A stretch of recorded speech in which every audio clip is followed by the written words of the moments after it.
કરીએ આઈ કરતા વાળા વાક્યો. બરાબર, ધ્યાન આપજો. જો આઈ એમ નોટ રીડિંગ નાવ, તો જે વાક્ય છે એ નકાર સ્વરૂપમાં છે, તો આપણો ક્વેશ્ચન ટેગ કેવો આવવાનો? હંમેશા હકાર આવવાનો છે. બરાબર છે.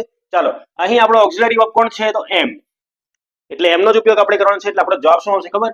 એમ આઈ. ક્લિયર છો? કારણ કે કરતા કોણ છે? આઈ છે. ઓકે, કેમ પેલો નિયમ આઈ નો લીધો? મજા આવશે. જોજો, ઘણા નિયમ છે આમાં. જોજો. ચાલો, બીજું છે આઈ એમ યોર ક્લાસમેટ. તો આ જે વાક્ય છે તે હકાર વાક્ય છે, હકાર. તો ક્વેશ્ચન ટેગ શામાં આવશે? તો નકારમાં આવશે. તો અહીં નકાર, તો અહીં ઓક્સિલરી વર્બ કોણ છે? તો એમ. તો એમનું નકાર સ્વરૂપ એમ જ લેવાનું નથી, એ ખાસ ધ્યાન આપજો.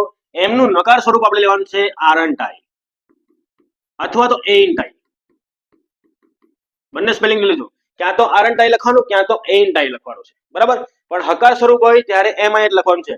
હકારમાં આર આઈ ભૂલથી પણ નહીં લખી આવતા, આ ધ્યાન આપજો. આર આઈ લખવાનો નથી. જો હકાર હોય તો એમ આઈ જ લખવાનો છે. પણ જો નકાર હોય, નકાર ક્વેશ્ચન થઈ ગઈ, તો એમન્ટ આઈ નથી લખવાનું. શું લખવાનું છે? આરન્ટ આઈ અથવા તો એન્ટ આઈ. ક્લિયર છો? બરાબર. ચાલો, ત્રીજી અને ચોથી ખાલી જગ્યા જો બંને સેમ જ છે. યુ યુ એન્ડ એન, પણ અહીં આઈ લખેલો છે. જુઓ, અને અહીં કોણ લખેલો છે? રાજ. સીધી વાત છે, સમજો. તું અને રાજ. બરાબર, તું અને રાજ એટલે બહુવચન થઈ ગયા. તું એટલે સામેવાળો વ્યક્તિ બીજો પુરુષ, અને રાજ એટલે ત્રીજો પુરુષ. તો એ લોકોનો બંને જે બહુવચન થયો એ શું આવશે? તો ધ્યેય આવશે.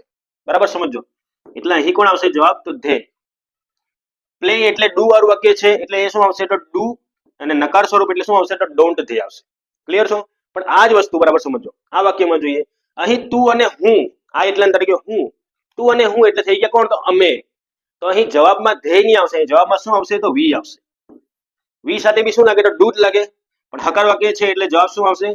Don't we. ક્લિયર છો? તો વી ક્યારે ઉપયોગમાં આવે અને ધ્યેય ક્યારે ઉપયોગમાં આવે આપણે જોઈ લીધું. આવા નિયમ સાથે આપણે અંગ્રેજી ગ્રામર કરવાનું છે.